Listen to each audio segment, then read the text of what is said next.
دوسری آیت میں دیکھیے وہ چیزیں جو کہ پیٹھ پیچھے کی جاتی، 3 چیزیں. یا ایھا الذین آمنوا اجتنبوا کثیرا من الظن، اے ایمان والو زیادہ ظن سے بچو. اور مراد یہاں پر کیا ہے؟ زیادہ سوء ظن سے بچو. حسن ظن کے بارے میں تو حضور کی حدیث ہے کہ حسن ظن جو ہے وہ تو عبادت میں سے ہے. حسن الظن من حسن العبادہ، یہ حضرت ابو ہریرہ سے روایت ہے، اور یہ مسند احمد ابن حنبل میں بھی ہے اور سنن ابی داؤد میں بھی ہے، ان کے حوالے سے مشکات میں بھی ہے. اس اعتبار سے حسن ظن تو مسلمان کا وصف ہے. سب سے حسن ظن رکھو، الا یہ کہ کوئی شخص ثابت کر دے کہ میں حسن ظن کے قابل نہیں ہوں، پھر آئندہ کے لیے محتاط رہیے. لیکن کسی سے کوئی معاملہ شروع ہی سے بدظنی پر نہ کیجیے، سوء ظن پر نہ کیجیے. مجھ سے کہا تھا ایک صاحب نے جو یہاں اس وقت یہاں کا جو کونسلیٹ ہے، امریکن کونسلیٹ، اس میں پولیٹیکل سیکریٹری تھے. وہ میرے پاس آئے تھے خلافت کے بارے میں معلوم کرنے کے لیے کہ یہ خلافت کا آپ نام لے رہے ہیں، اس سے مراد کیا ہے. تو وہی پھر گفتگو ہوئی کہ کانسٹیٹیوشنز کے اندر جو میکینزم رکھے جاتے ہیں، چیکس اینڈ بیلنسز، اس نے کہا ہم تو یہ سمجھتے ہیں، ہم نے اپنا دستور اس بنیاد پر بنایا ہے کہ ہر شخص چور ہے، ہر شخص بے ایمان ہے، اور ہمیں اس کا سد باب کرنا ہے. بڑے سے بڑا آدمی ہو، بڑا نیک ہو، ایماندار ہو، اس کے بے ایمان ہونے میں دیر نہیں لگتی. لہذا ہم نے تو اپنا دستور بنایا ہے کہ ہر جگہ پر چیکس ہوں، بیلنسز ہوں، اور کہیں بھی اختیار جو ہے اتنا نہ ہو جائے کہ کوئی شخص اگر بگڑ جائے تو اس کے ہاتھوں جو ہے وہ قوم کی اور ملک کی اور پوری ریاست کی مٹی پلید ہو جائے. یہ اسلامی اصول نہیں ہے. اسلامی اصول یہ ہے ابتداءً آپ کا معاملہ کسی سے بھی ہو حسن ظن کی بنیاد پر ہو، لیکن یہ کہ اگر اس نے آپ کے حسن ظن کو زخم پہنچائی، ٹھیس پہنچائی، ثابت کر دیا کہ میں حسن ظن کے قابل نہیں ہوں، تو اب آپ سوء ظن معاملہ کر سکتے ہیں. الحزم فی سوء الظن، یہ کہاوت ہے. احتیاط اسی میں ہے کہ سوء ظن سے کام لیا جائے، اس لیے کہ آدمی بچنا چاہتا ہے، لیکن جیسا کہ میں نے عرض کیا ابتدا کرنا سوء ظن سے یہ اسلام میں پسندیدہ نہیں ہے. لیکن یہاں دیکھیے فرمایا اجتنبوا کثیرا من الظن، زیادہ ظن سے بچو. ورنہ اس لیے کہ ظاہر بات ہے کہ ظن سے بالکل چھٹکارا تو ممکن نہیں ہے. پچھلی نشست میں ایک صاحب نے سوال کیا تھا کہ شک میں اور ظن میں کیا فرق ہے. شک یہی ہے کہ ایک انسان کے بارے میں انسان سوچے کہ کہیں یہ کام نہ کر بیٹھے، میں اعتماد تو کر رہا ہوں، کہیں یہ میرے اس اعتماد کو ٹھیس نہ پہنچائے. اور سوء ظن جو ہے وہ یہ ہے کہ انسان جو ہے بغیر کسی اسباب کے، بغیر کسی عوامل کے، کوئی سرکمسٹانشل ایویڈنس نہیں ہے اور خامخواہ کسی کے بارے میں برا ظن قائم کر کے بیٹھ جائے. وہ گویا کہ فیصلہ ہوتا ہے. سوء ظن جو ہے وہ فیصلہ ہو جاتا ہے کہ مجھے اس شخص کے ساتھ معاملہ سوء ظن کے ساتھ کرنا ہے. یہ نہیں، البتہ شک کا پیدا ہو جانا یہ کوئی بری بات نہیں ہے. انسان ذرا سا احتیاط کا پہلو مربوط رکھ لے. تو فرمایا یا ایھا الذین آمنوا اجتنبوا کثیرا من الظن ان بعض الظن اثم، یقیناً بہت سے ظن گناہ کے درجے میں آ جاتے ہیں. آپ نے ایک شخص کے بارے میں رائے قائم کر لی یہ برا آدمی ہے، یہ غلط آدمی ہے، یہ تو میرے در پہ ہے، میرا دشمنی ہے، میری جڑ کاٹتا ہی رہتا ہے. حالانکہ ایسا نہیں ہے. نتیجہ کیا ہوگا؟ آپ کا طرز عمل اپنے سوء ظن کی بنیاد پر ہو جائے گا. ہر وقت جو ہے آپ کے طرز عمل سے ظاہر ہوگا وہ سارا آپ کے اندر جو بھرا ہوا مواد ہے، اور اس سے ہو سکتا ہے دوسرے شخص کی خامخواہ دل شکنی ہو، اس کے احساسات مجروح ہو، اور تمہارے حصے میں اللہ کی طرف سے، اللہ کی جانب سے اعمال نامے میں گناہ کا اندراج ہوتا ہے. ایک شخص کے خلاف خامخواہ اس نے سوء ظن کیا جبکہ اس کے لیے کوئی آثار نہیں تھے، اس کے لیے کوئی بنیاد نہیں تھی. وَإِنَّ بَعْضَ الظَّنِّ اثم، بعض ظن جو ہے وہ تو گناہ کے درجے کو پہنچ جاتے. نمبر 2 بات اس سے روکا گیا اس آیت میں وَلَا تَجَسَّسُوا، تجسس نہ کرو. اب تجسس کیا ہے؟ چھان بین کرنا، تفتیش کرنا. ظاہر بات ہے کہ بعض معاملات میں تو یہ ہماری ضرورت ہے. تجسس سے تو ظاہر بات ہے کہ کوئی چارہ کاری نہیں ہے. آخر مجرموں کی تفتیش ہوتی ہے تو تجسس اس میں ہوتا ہے. ایک دوسرے کے ملک کی جاسوسی ہوتی ہے، وہ بھی در حقیقت اپنی حفاظت کے لیے ہوتی ہے کہ وہاں کیا کچھ تیاریاں ہو رہی ہیں تاکہ ہم وہ بندوبست کر سکیں اس کے توڑ کا. تو تجسس ہر حال میں برا نہیں. کسی طرح ایک بہت بڑا اخلاقی مسئلہ پیدا ہو گیا تھا جب جمع حدیث کا معاملہ شروع ہوا ہے. آپ کو معلوم ہے کہ حضور نے اپنے حیات طیبہ کے دوران تو احادیث کو لکھنے سے روک دیا تھا. آپ کا حکم تھا لا تکتبوا عنی الا القرآن، مجھ سے کوئی شے نہ لکھو سوائے قرآن کے. اس لیے کہ اندیشہ تھا کہ گڑبڑ نہ ہو جائے. جیسے کہ آپ کو معلوم ہے کہ انجیل میں حضرت مسیح کا کلام، حضرت مسیح کی سیرت اور انجیل جو حضرت مسیح پر نازل سب گڑبڑ ہے آپس میں. یہ بتانا مشکل ہے کہ کون سی اس میں وحی ہے، کون سا حضرت مسیح کا اپنا ذاتی کلام ہے، اور کون سی در حقیقت جو ہے اللہ تعالیٰ کی طرف سے وحی آئی ہے، اور کون سے صرف واقعات ہیں حضرت مسیح کی سیرت کے. مشکل ہے. یہی کام ہو سکتا تھا اگر یہ چیزوں کو گڑبڑ کر دیا جاتا. اللہ کے فضل و کرم سے اسلام میں کیا ہوا ہے؟ قرآن علیحدہ معین، بالکل معین، پھر احادیث حضور کے اقوال و افعال کو جمع کر دیا، وہ علیحدہ معین، پھر فقہ مرتب ہوئی اور اس کو بھی ترتیب دے دی گئی، سیرت علیحدہ مرتب ہوئی. سیرت میں عام طور پر ان احادیث کو بھی قبول کر لیا گیا، روایات کو، جو زیادہ مضبوط نہیں ہے، زیادہ مستند نہیں ہے. حدیث کی کتابوں میں ان روایات کو قبول نہیں کیا گیا، کیونکہ حدیث سے احکام نکلنے، شریعت کا منبع بنے گی حدیث، لہذا یہاں جو ہے بڑی چھان بین کی ضرورت تھی. تو جب محدثین نے یہ چھان بین شروع کی راویوں کے بارے میں، فلاں شخص نے فلاں سے روایت کی، اب وہ جاتے تھے اور پتہ کرتے تھے ماحول میں اس شخص کا کردار کیسا ہے، اپنے ماحول میں اسے کیسے پہچانا جاتا ہے، ایک نیک اور شریف اور سچے انسان کی حیثیت سے یا جھوٹے اور دغاباز انسان کی حیثیت سے. اس کے لیے تفتیش کرتے تھے، کیونکہ اگر اس کا کردار اچھا نہیں ہے، اگر اس کی شہرت اچھی نہیں ہے، تو پھر ہم اس سے حدیث نہیں سنیں گے. کیا پتا اس نے اس حدیث میں ملاوٹ کر دی، کیا پتا اس نے خود اپنی جی سے کھڑ لی. یہ احتیاط کی گئی. اس پر بعض لوگوں نے جو درویش قسم کے تھے، نیک لوگ تھے، انہوں نے کہا یہ تم قرآن کے خلاف کر رہے ہو، لا تجسسوا. قرآن تو کہتا ہے کہ تجسس مت کرو، لوگوں کے حالات کی تفتیش و چھان بین نہ کرو. جواب دیا گیا نہیں، یہاں یہ در حقیقت ایک دینی ضرورت کے طور پر، اور جواب بھی اسی صورت سے دیا گیا. وہ جو آیت ہم پڑھ چکے ہیں، یا ایھا الذین آمنوا ان جاءکم فاسق بنبأ فتبینوا ان تصیبوا قوما بجہالۃ فتصبحوا علی ما فعلتم نادمین. یہ آپ کو معلوم ہے کہ یہ آیت نمبر 6 ہے اسی سورہ مبارکہ کی، ہم پڑھ چکے ہیں. اہل ایمان، تمہارے پاس اگر کوئی فاسق آدمی، غیر متقی آدمی کوئی خبر لے کر آئے تو تحقیق کرو، چھان بین کرو. ایسا نہ ہو کہ تم اس کی خبر، لائی ہوئی خبر پر اعتماد کر کے کوئی اقدام کر بیٹھو، کسی گروہ کے خلاف، کسی قبیلے کے خلاف جو ہے حملہ کر دو، اور پھر بعد میں تمہیں پچھتانا پڑے کہ خبر تو غلط تھی. اس دلیل سے پھر محدثین نے کہا یہ ہمارے لیے ایک دینی ضرورت کے طور پر کہ احادیث نبویہ سے شریعت کے احکام نکالے جائیں گے، تو ہم دیکھ لیں جو حدیث پیش کر رہا ہے اس کا کردار کیا ہے، اس کی سیرت بھی ہے کہ نہیں. اسی لیے ایک بہت بڑا علم انسانی تاریخ میں، یہ علم سوائے محمد صلی اللہ علیہ وسلم کی ذات مبارکہ کے اور کسی شخص کے بارے میں نہیں ہوا، جسے کہتے ہیں الرجال. یہ علم الرجال جو ہے، یہ تمام جو صحابہ تابعین، ان کی شخصیتوں کا پورا تجزیہ یہ کر دیا گیا. یہ سارا کام اس لیے کیا گیا ہے تاکہ معلوم ہو عن فلاں عن فلاں عن فلاں عن فلاں. اس پوری چین کے اندر کہیں کوئی شخص ایسا تو نہیں ہے کہ جو قابل اعتماد نہ ہو، تو اس کی پھر وہ حدیث صحیح نہیں قرار پائے گی، وہ مستند نہیں قرار پائے گی، اسے کہیں ضعیف احادیث میں لے آئے گا. ٹھیک ہے، یہ ضعیف ہے، اور ضعیف احادیث جو ہے وہ اخلاقیات کے بیان میں استعمال ہو سکتی ہیں، لیکن ان سے کوئی شرعی حکم نہیں نکالا جا سکتا. شرعی حکم کا استنباط جو ہے وہ صحیح اور پختہ اور مستند احادیث ہے. تو یہ ہے تجسس کے بارے میں. البتہ جس چیز سے روکا گیا ہے وہ کیا ہے؟ بعض لوگوں کے مزاج ہوتے پرورٹڈ. جیسے آپ کو معلوم ہے کہ مکھی جو ہے وہ گندگی کی تلاش میں رہتی ہے، گندگی پر بیٹھے گی. کچھ لوگوں کا مزاج ایسا ہو جاتا ہے کہ وہ اس تلاش میں رہتے ہیں، ٹو میں رہتے، کہیں کوئی بری بات انہیں ملے تاکہ لے اڑیں اسے، اس کا پرچار کر دے، اسے عام کر دے. کہیں سے کسی شخص کی کسی غلط حرکت کا علم ہو گیا اور اس کو لے کے عام کر رہے، پھیلا رہے لوگوں کے اندر.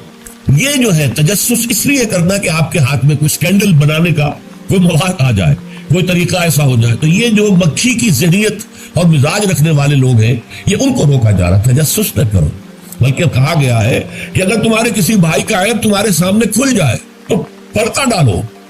تم اگر دنیا میں اپنے کسی بھائی کے عیب کی پردہ پوشی کرو گے تو قیامت کے دن اللہ تعالیٰ تمہارے عیوب کی پردہ پوشی کرے گا، اور اگر تم دنیا میں اپنے بھائیوں کی پردہ دری کرو گے تو اللہ تعالیٰ تمہیں رسوا کرے گا تمام لوگوں کے سامنے قیامت کے دن. تو یہ تجسس جو ہے یہ برا ہے. بعض لوگوں کا مزاج ہوتا ہے، یہ دو بھائی جو ہے ان میں کبھی جھگڑا نہیں ہوا، کیا بات ہے، اب وہ اندر جا کے ٹو لے رہے ہیں، کہیں سے کوئی مسئلہ نکال لیا، اس سے بھڑکایا تاکہ لڑے آپس میں، اور پھر یہ کہ وہ اس میں آگ لگا کے جمالو دور کھڑی تماشا دیکھ رہے ہیں، یہ لڑ رہے ہیں آپس میں. تو اس طرح کی پرورٹڈ جو ہے بس شدہ شخصیتیں ہوتی ہیں بالفعل لوگوں کے اندر. اور یہ کن میں ہوتی ہیں؟ جن کے سامنے زندگی کا کوئی اعلیٰ نصب العین ہے ہی نہیں، کوئی اونچا آدرش ہے ہی نہیں، کوئی ہائی آئیڈیل ہے ہی نہیں. جن کے سامنے کوئی اونچا نصب العین ہے، کوئی ہائی آئیڈیل ہے، وہ آدرش ہے بہت اونچا، وہ تو اس کام میں لگے رہتے ہیں. وہ ان چھوٹی چیزوں کی ان کو کی طرف متوجہ ہونے کا ان کے پاس وقت نہیں ہوتا. لیکن جن لوگوں کی زندگی کے اندر وہ اونچائی کی طرف تو کوئی رجحان ہے ہی نہیں، تو ظاہر بات ہے وہ تو پھر زمین ہی کے اندر دیکھیں کہ کیڑے مکوڑے انہیں نظر آئیں گے، یا گندگی جو ہے وہ اس کے بارے میں جو ہے اس کو لے اڑیں گے پھر بات. اور تیسری چیز ہے ولا یغتب بعضکم بعضا، نہ ہی تم میں سے کوئی کسی دوسرے کی غیبت کرے. اب غیبت کیا ہے؟ کسی شخص کی غیر موجودگی میں اس کی کوئی برائی بیان کرنا، یہ غیبت ہے. یہ ہے اس کی ٹیکنیکل ڈیفینیشن. لیکن یہاں بھی جان لیجئے ہر غیبت غلط نہیں ہے.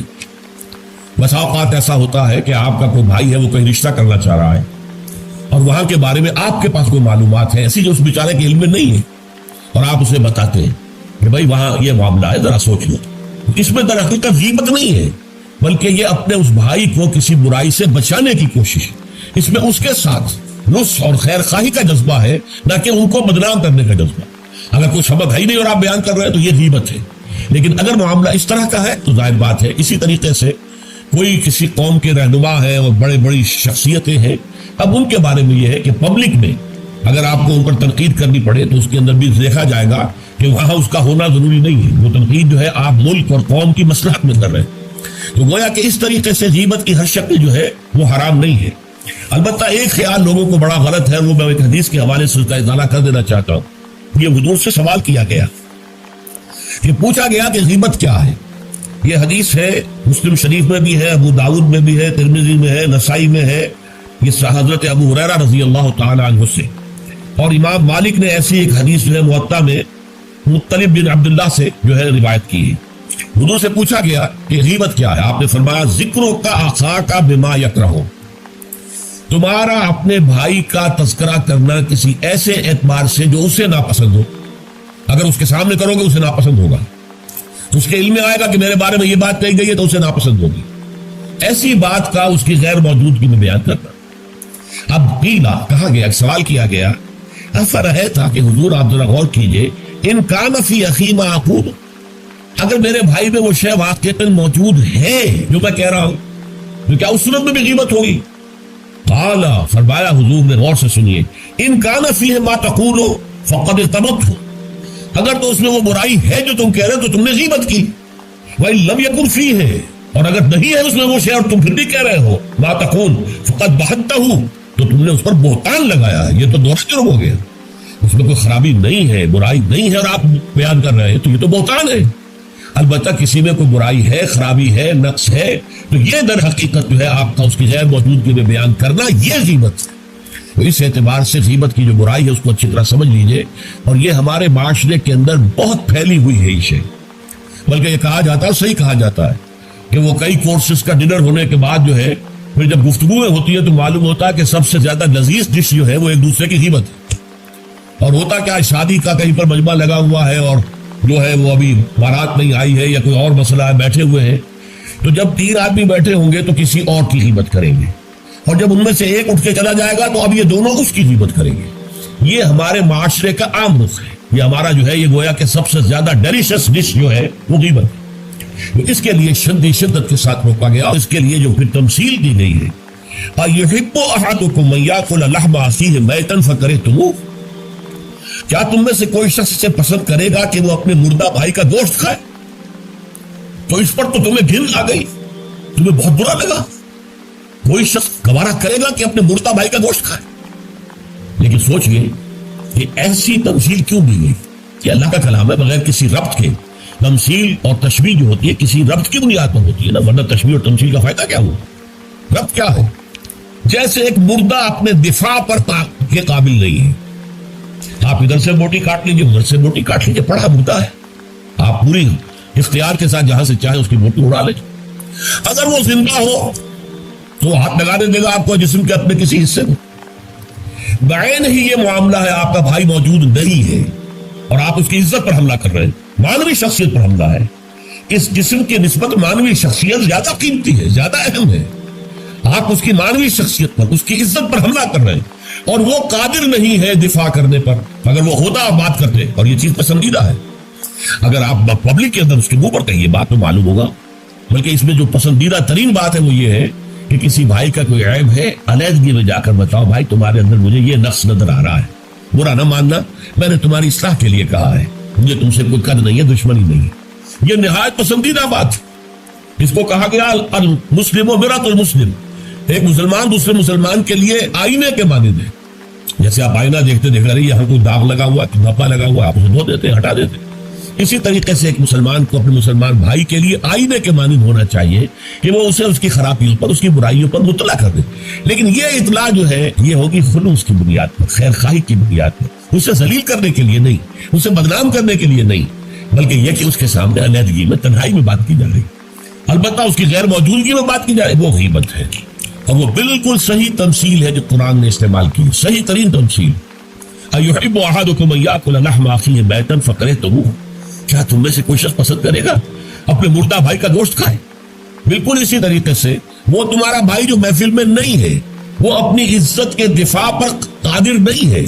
اگر وہ ہوتا تو کہتا بھائی آپ غلط کہہ رہے ہیں, آپ کو مغالطہ ہوا ہے, بات یوں نہیں تھی یوں تھی. وہ ایکسپلین کرتا, کو اپنا دفاع کرتا, کو اپنی شخصیت کا, اپنی عزت کا تحفظ کرتا. لیکن وہاں نہیں ہے وہ تو اپنے تحفظ پر قادر نہیں ہے.